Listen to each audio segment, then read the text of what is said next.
Hi, everyone. Thank you for joining us. My name is R. Lee Ingalls, and I am the author of a new book, The Next Generation of the Ingalls Family. It's titled Ingalls on the Prairie, The Gene and Fern Ingalls Story, kind of continuing the legacy that Laura Ingalls Wilder started with her series of books. This would be what's planned as a first book in the telling of our family story. Tonight, I have with us two of my family members, my brother Brad and my sister Candy, and I'll let them introduce themselves. Yep. Hello, I'm Brother Brad. I can now see the recording thing on. And I'm the third in line of the 8 children, just behind Brother Lee. And him and I are actually, of all 8, we're the closest at just a year and 3 days apart. And I'm Candy. I'm the youngest of 8. And I don't know the math, but there's 8 kids in 10 years. So we're all pretty close together. True. And Candy is the baby of the family. Also, being the youngest, we accuse her of being the spoiled one, but she's also, as you probably already tell, the sweet one as well. Yeah, so tonight we're going to talk about a couple of different things, but start with our move from North Minneapolis to the farm, because that's the one that we both, or all 3 of us, would remember really well and be able to speak to. So the last house that we lived in North Minneapolis was on Sheridan Avenue.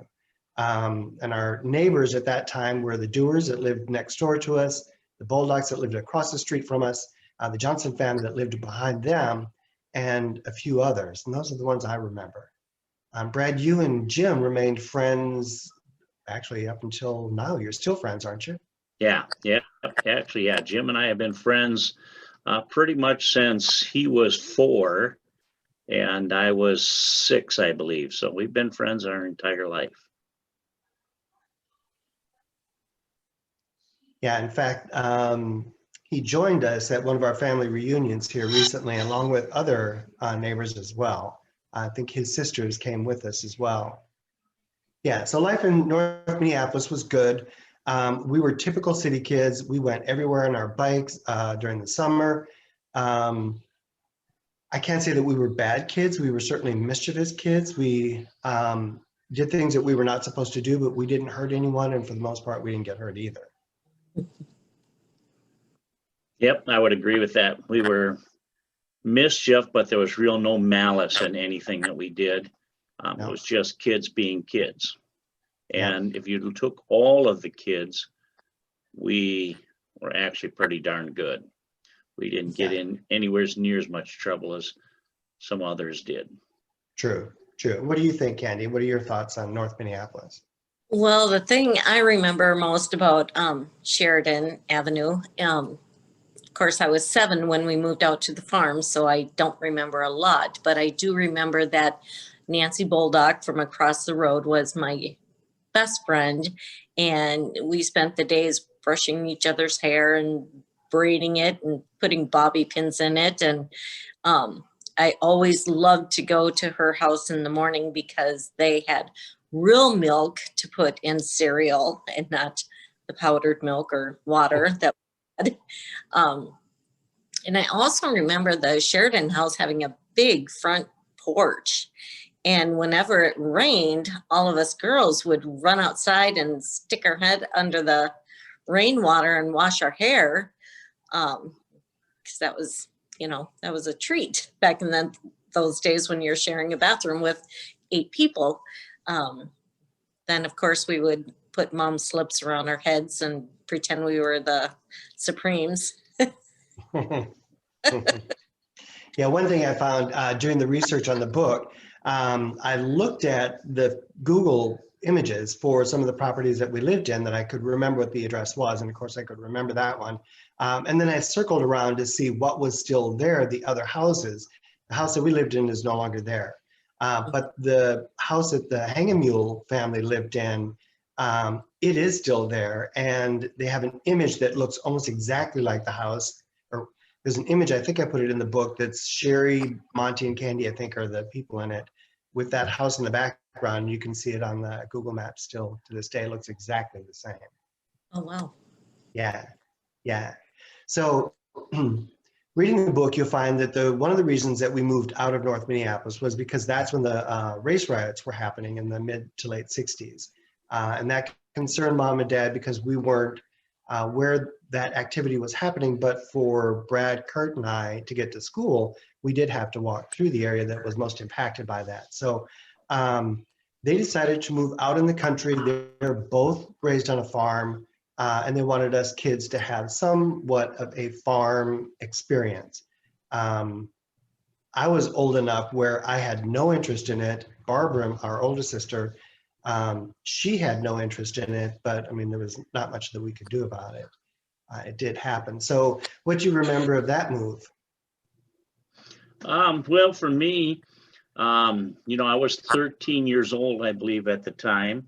And, I was a North Minneapolis kid. I thought I was a little tough guy. And to move out to what I considered at the time was Mayberry, FD, a cow town. It was, and we had very hard time at first fitting in because we came out there dressed like Superfly. We had bell-bottom pants and tiger skin shirts and belts and platform shoes with a bunch of people wearing jeans, jean jacket, and penny loafers. So we did not mix very well. So the first few years was kind of tough. I didn't want to be there. I went back to the cities as often as I could, whether, back in them days, you could hitchhike and be pretty safe, or would take the bus to downtown Minneapolis and then, meet my friends down there, or, just walk over to our old neighborhood. But, I eventually did assimilate into Waconia, and now I consider my home to be Waconia. I'm very proud to have been from that area. It's very, very nice area, and, super happy that we did it, although I certainly bucked it for a few years. I can distinctly remember driving down the long driveway into the farm, and the lawn had grass that was up to my shoulders. I mean, the whole lawn looked like a field, and I was scared. I was like, where is the lawn? And the house had a big back room where the piano sat, and the windows went from the ceiling almost all the way down to the floor of the room. And my siblings would tease me that there were lions and tigers roaming through all those big tall weeds.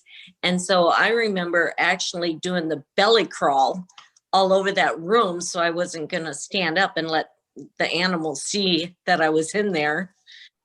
But I finally acclimated. We finally mowed the grass, and I agree. It ended up being a really good place to grow up.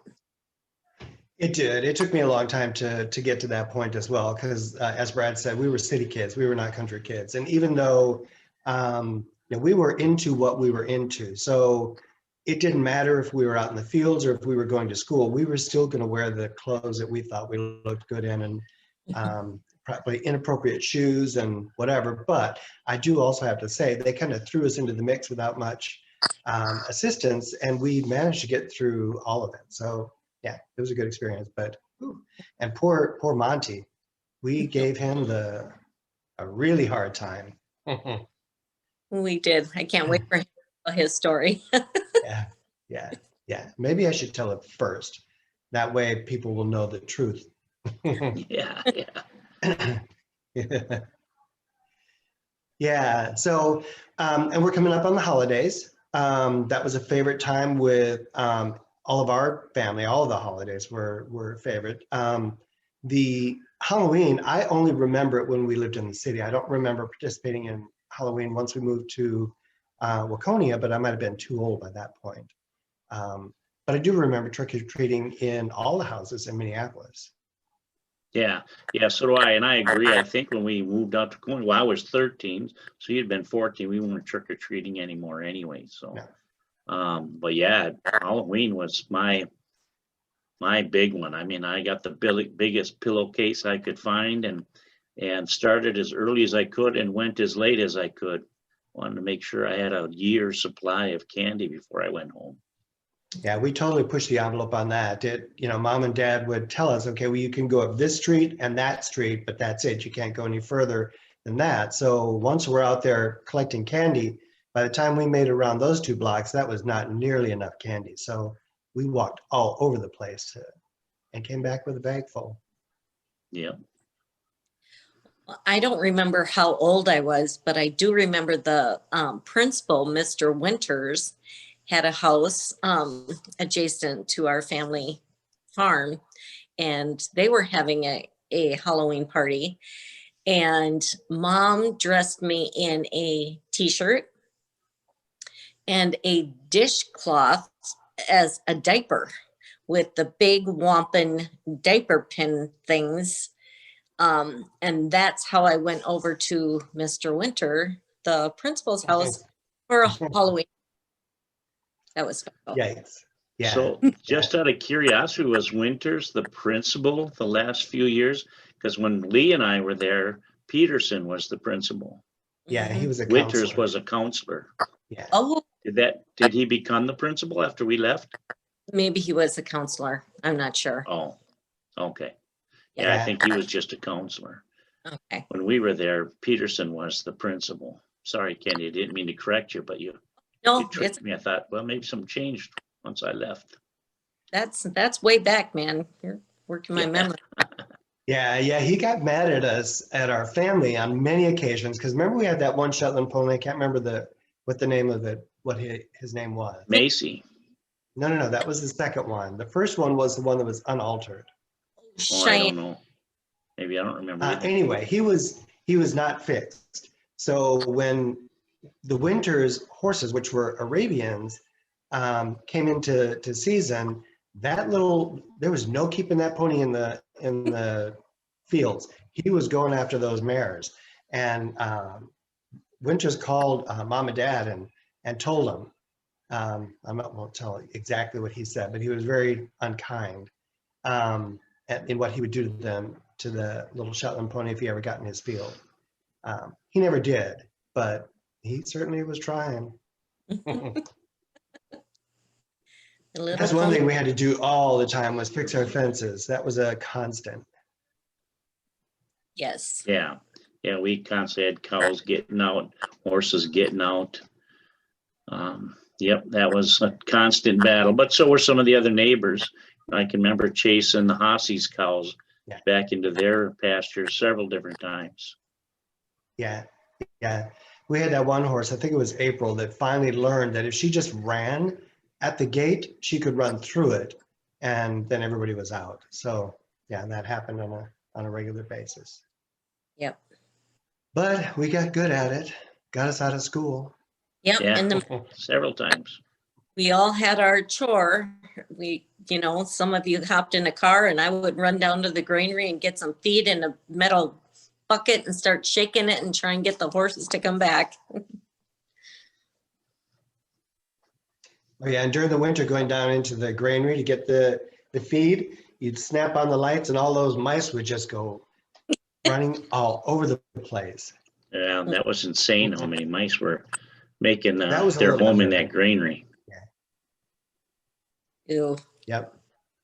Especially in the winter time. That's true. Yes. Yep. Mhm.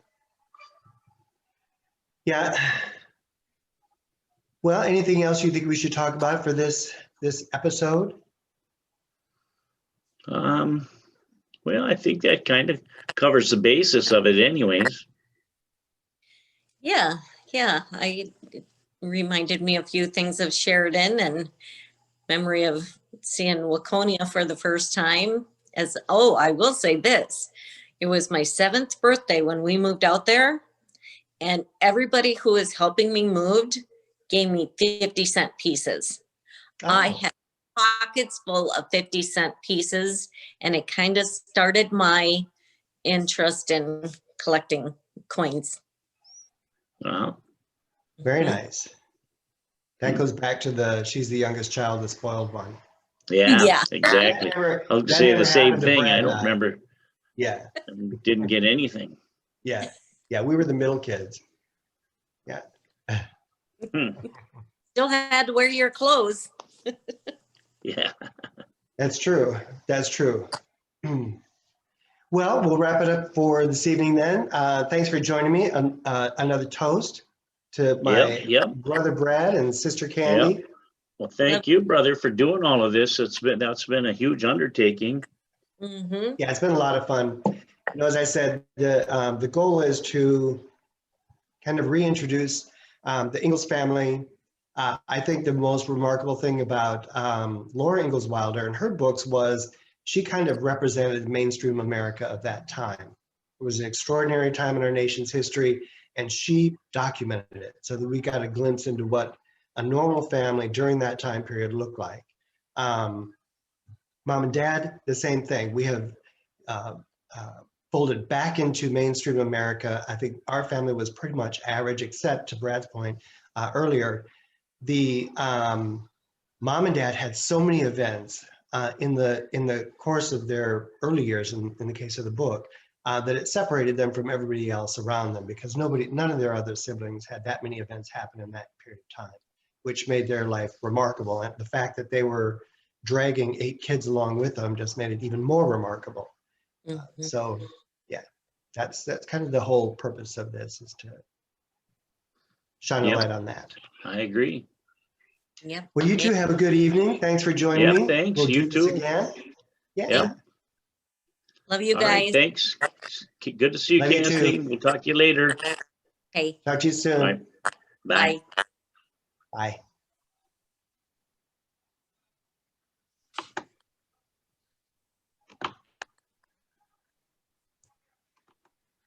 I think you're done recording.